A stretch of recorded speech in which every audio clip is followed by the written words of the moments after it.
昨暝7点，台湾东部海峡发生着规模6.4的地震，让每规个台湾拢有感觉到地动咧摇。除了金门之外，就差马祖嘛受到国家级的警报。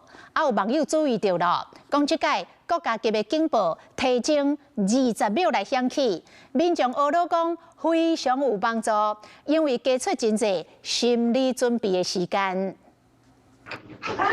想象天摇地动，监视器拢对你有害，定会准甲真热力。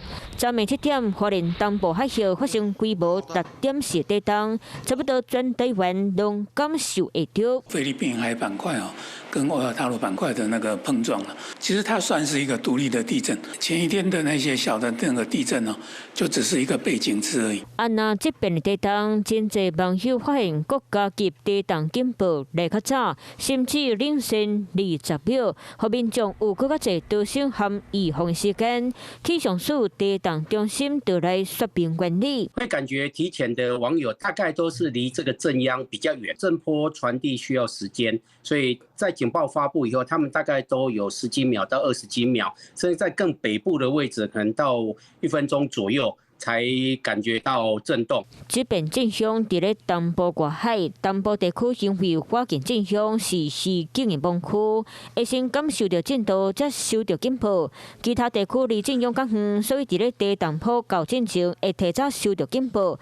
除了震央远近有影响，去年9月初日更新警报发布标准冇帮衬。门槛是有比较低一点，但所以民众会感觉到说，比较少收到。 地震发布的位置，它发生的位置是不是附近刚好就是有比较多的测站来做一个及时的监测？这边警报提早，嘛互大众运输系统有更加侪时间应变。亲像气象署伫咧地动发生第一时间，就会传送资讯给台北集分。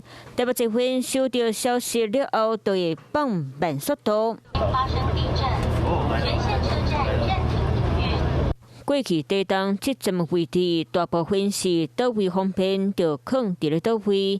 如今全台湾平均每4公里到5公里就设有7站，精准度和即时性拢加强出。未来地动预警，卖加入 AI 和超级电脑等等的技术，强化侦测速度和预警的品质。 Hello， 我是蒋欣梅。想要抢先掌握最及时的新闻资讯吗？赶快订阅、按赞、开启小铃铛，锁定华视新闻 YouTube 频道。